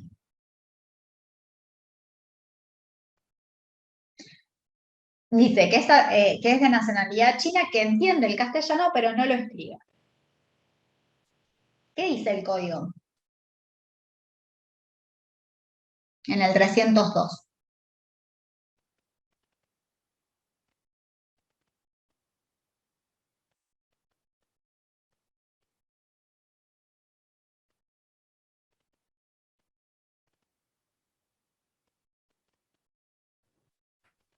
Romina, la escritura en principio tiene que ser en idioma nacional, y si alguno de los otorgantes declara ignorarlo, hay que hacerlo mediante la redacción, perdón, de la minuta. Muy bien, muy bien. Pero Dice que declara ignorarlo. El idioma, pero no puede escribirlo. Claro, pero ¿qué dice el artículo? Declara ignorarlo. ¿Qué se entiende por ignorarlo? Ahí está todo el tema. Que no lo entiende. Que no lo entiende, que no lo comprende. Pero acá lo comprende, ¿eh? Claro, No por escribe. ¿No lo salvaría la lectura del final? ¿Cómo? En este caso, digo, ¿no lo salvaría la lectura del final cuando el escribano realiza la lectura? Bueno, la respuesta que hace el colegio de escribanos es esta, es decir, si lo ignora, si puede comprenderlo realmente, si lo entiende, pese a que no puede escribirlo, no debería tomar ningún recaudo. Ahora, si lo ignora, si no puede comprender el texto de la escritura leyéndolo, o que se lo lea al escribano, ahí sí va a ser necesario aplicar el procedimiento del artículo 302.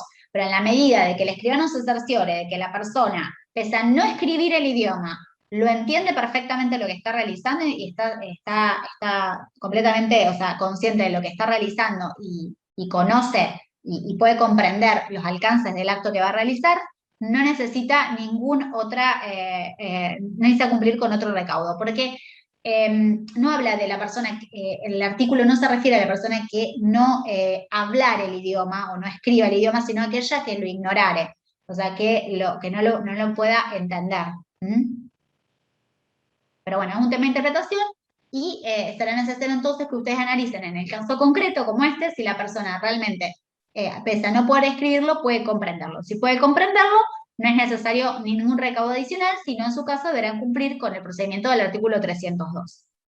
En este caso se asemejaría a un analfabeto, digamos, en el sentido de que no sabe escribir, pero entiende. Sí, pero el 302 para el caso del analfabeto te pide la presencia de los testigos, acá solo en la minuta. Ah, ok. En este caso no hay testigo y, digamos, y tampoco se hace minuta, si es el chino que entiende. ¿Se entiende, no? O sea que en realidad si fuera una persona argentina, nacional argentina, analfabeta, como dice Janina, que no sabe leer ni escribir, casi como, digamos, el residente chino, allí sí se requerirían testigos. No, perdón. Dice Janina me dice una persona alfabeta argentina que no sabe leer ni escribir y no tiene ningún tipo de discapacidad, no necesita nada. Si entiende perfectamente la escritura y puede firmar, lo puede hacer. Ah, bien, porque si no sería una cuestión me confundí de yo con el artículo. así. No, me confundí yo porque pensé que se refería al que tiene discapacidad auditiva, que es lo que establece el código para el caso de los intérpretes. Pero no, si es una persona analfabeta que no sabe leer y escribir, pero comprende perfectamente, obviamente, el idioma nacional, no necesita ningún recaudo y además, si puede firmar, o sea, que es escribir su nombre. Claro, de hecho, me ha pasado. Claro, de hecho, me ha pasado. Sí. Bien, perfecto. Gracias. Sí, perdón, Janina, que te había entendido otra cosa que me preguntabas. ¿Estamos hasta acá? Janina, ¿podés repetir? Dijiste que si la persona tenía discapacidad auditiva, en ese caso, ¿qué pasaba? Y ahí es necesaria la presencia de los dos intérpretes, y si es alfabeta, si sabe leer y escribir, la minuta. Si no, los dos intérpretes que, digamos, se cercioren de la comprensión del acto. De que la persona comprende el acto. Los dos, perdón, dije intérpretes, no, los dos testigos.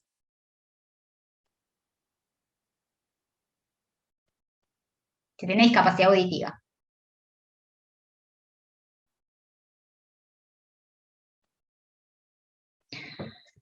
Bueno, el caso 3 dice, tengo que hacer una escritura. Mi antelado es del año 2018, es un escribano en la ciudad de Las Parejas, de esta provincia, consta el año del día en números y no en letras.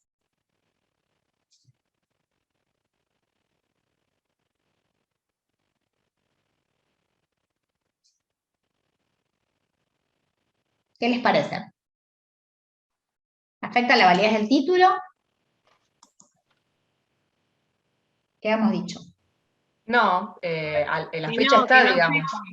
Claro. Por más que no esté escrito, no esté puesto en palabra, digamos, como dice el código, no afectaría la validez del título. Sería algo subsanable, digamos, porque está. En su caso, se le llamará la atención al escribano que no está cumpliendo con los requisitos que establece. ¿Cómo? Claro, sería una irregularidad formal de la escritura pública en ese caso. Exacto, eso es lo que vimos.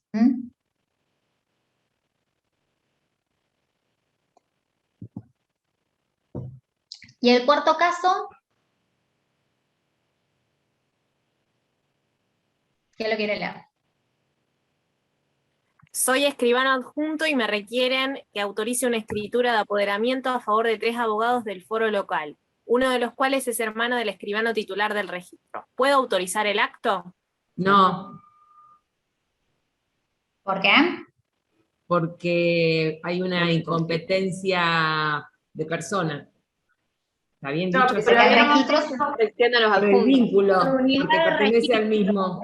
Por la unidad de registro, exacto. Unidad de registro. por la unidad de registro. Sí, hay una incompetencia a razón de las personas por la unidad de registro.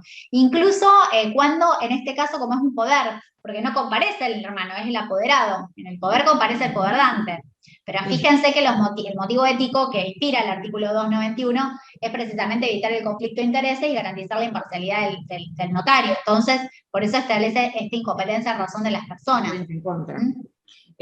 Igual hay jurisprudencia en contra, ¿no? Porque algo habíamos visto con la doctora Leo. Sí. Habíamos visto un caso. Siempre así. hay jurisprudencia en contra. Siempre hay jurisprudencia en contra, pero habíamos visto con la doctora Leo. Sí. También, eso no les dije, pero también es de buena técnica cuando, pues se supone que el escribano no va a actuar en conflicto de intereses, pero se pueden encontrar con que el compareciente y el escribano tienen el mismo apellido. Bueno, si es Pérez como yo, no va a ser problema. Pero si es el mismo apellido, a mí en principio me pasó y me preocupé mucho, pero en principio, bueno, ustedes tienen que suponer que el escribano no actuó en conflicto de intereses, o sea, en un estudio de títulos, si ustedes ven el mismo apellido, se supone que el escribano no incurrió en incompatibilidad a razón de las personas, pero es de buena técnica, no obligatorio, dejar nota marginal, por ejemplo, de que no está comprendido en ninguna inhabilidad o incompetencia a razón de las personas, pese a que no tiene ningún vínculo con el compareciente. Pero eso no es obligatorio. Así que se pueden encontrar perfectamente con escrituras con el compareciente y el mismo apellido del escribano.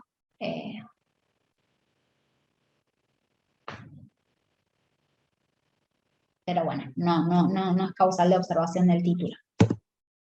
Y el quinto,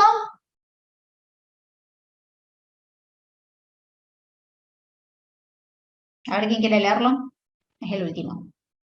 Yo lo leo. Viene a verme una señora con un poder especial irrevocable otorgado en el año 2008 por escribano que ya no está en actividad.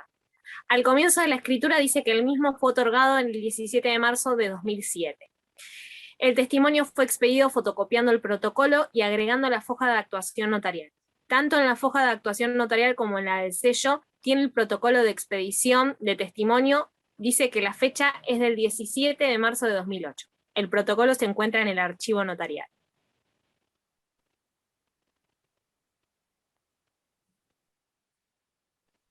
¿Qué dicen ahí? El escribano no está en actividad.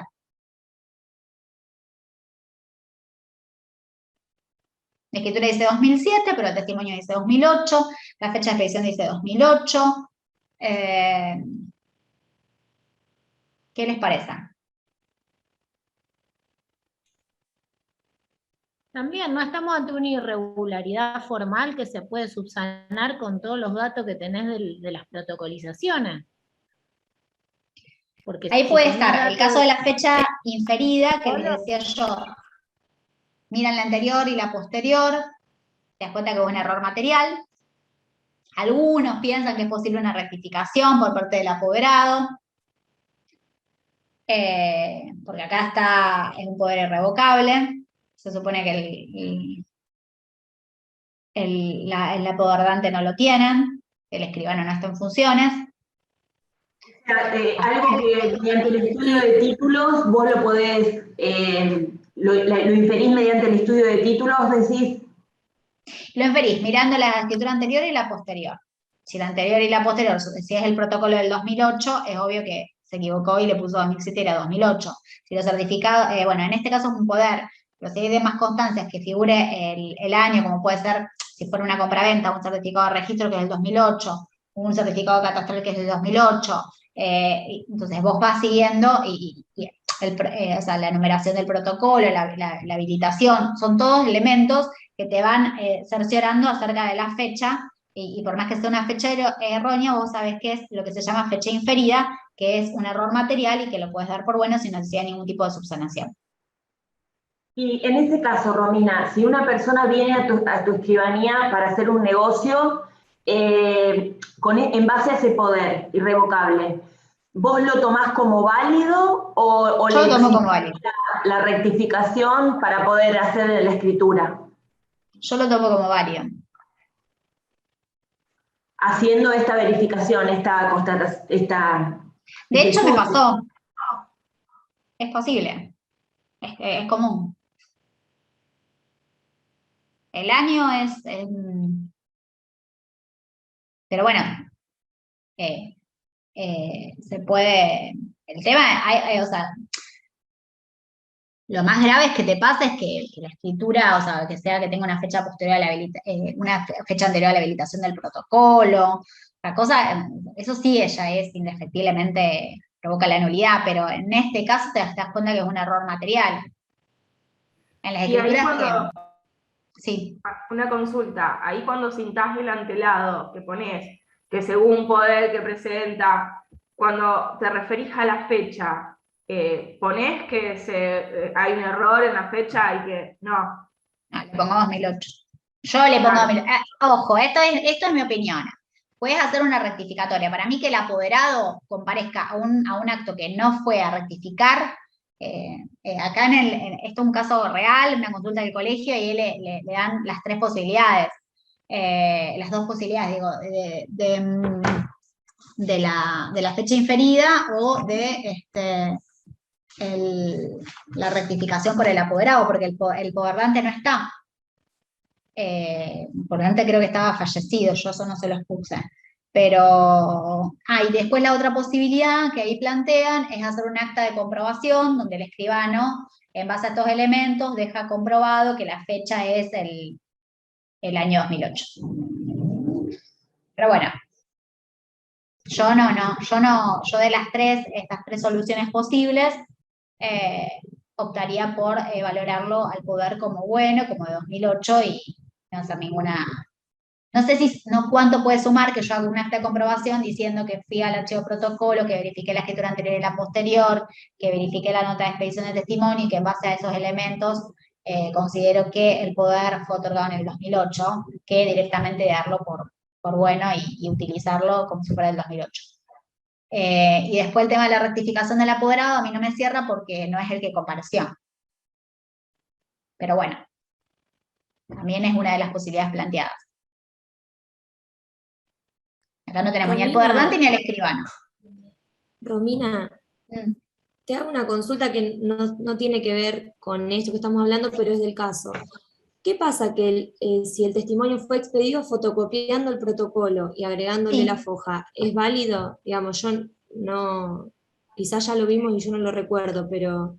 No sé si lo vimos. Hay dos formas de esperar el testimonio, con los sellos lisos, sellos de actuación para testimonio, que son sellos que son para los testimonios, que compran los escribanos en los colegios y expiden los testimonios en eso, o puede ser fotocopiando al protocolo y haciendo el sellado fiscal y agregando la concuerda, que es que acá es donde dice foja de actuación. Se puede hacer de las dos formas. Justamente acá fue fotocopiando el protocolo, porque a lo mejor si hubiera, al expedir el testimonio, hubiera corregido la fecha, ya el testimonio diría 2008 a lo mejor, o no sé. Bárbaro, gracias. Se puede hacer de cualquiera de las dos formas. Hoy lo más común es que se haga en sellos de actuación notarial. Esto se hacía antes, más que nada en años atrás. Ya no se hace fotocopiando el protocolo. Sí, mucho, este es un caso de capitales, y por ahí en otras provincias se sigue haciendo. Acá en Santa Fe la mayoría creo que expiden en los sellos lo que llamamos sellos lisos. Bueno. ¿Quedó alguna duda de hoy? ¿Les pareció interesante el tema de los casos para ver por ahí?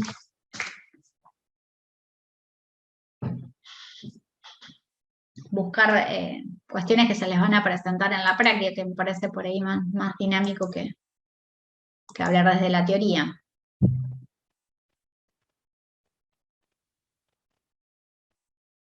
¿Alguna duda? ¿Nada?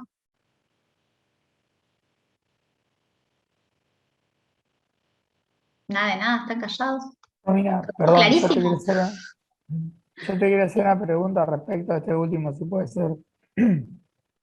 O sea, en base a lo que manifestaba el práctico de las distintas opciones que había, uno como escribano, digamos, basta con la fotocopia, está el protocolo que se trae donde se acredita que era del 2008 y no del 2007, se podría celebrar el acto tranquilamente. Ahí, eso es redondeando lo que surge del último práctico. Bien. Claro, que o sea, digamos que el error es un error material. Exacto. No hay una falsedad. Sí, no es que con esto. Exacto. Bárbaro, Romy, era eso, muchas gracias. pregunta. ¿Cualquier cosa te podemos mandar al mail en donde en su momento te mandamos el práctico? Sí, ¿Puede ser? Téngame paciencia porque... Sí, no, por las dudas. Un poco colapsada. No, sí. Sí, Gracias. por supuesto. Yo igual les voy a mandar un artículo de esto. También la parte de nulidades y demás lo pueden ver desde el código comentado Astrea, que es un código de base para estudiar la carrera. Bueno, yo lo tomo mucho en cuenta y después yo les voy a mandar un artículo sobre irregularidades formales. Y bueno, cualquier duda a disposición. Ya nos vemos en la próxima ya para hablar de la parte especial y vamos a hablar de los contratos habituales, la compraventa, bueno, cláusulas y demás, que va a ser por ahí más dinámico. Bien. Bueno, chicos, gracias. Espero no haberlos aburrido. Gracias a vos. Nos vemos la próxima. Nos vemos Buen la fin. próxima. Muchas gracias. Gracias. Chao. Gracias.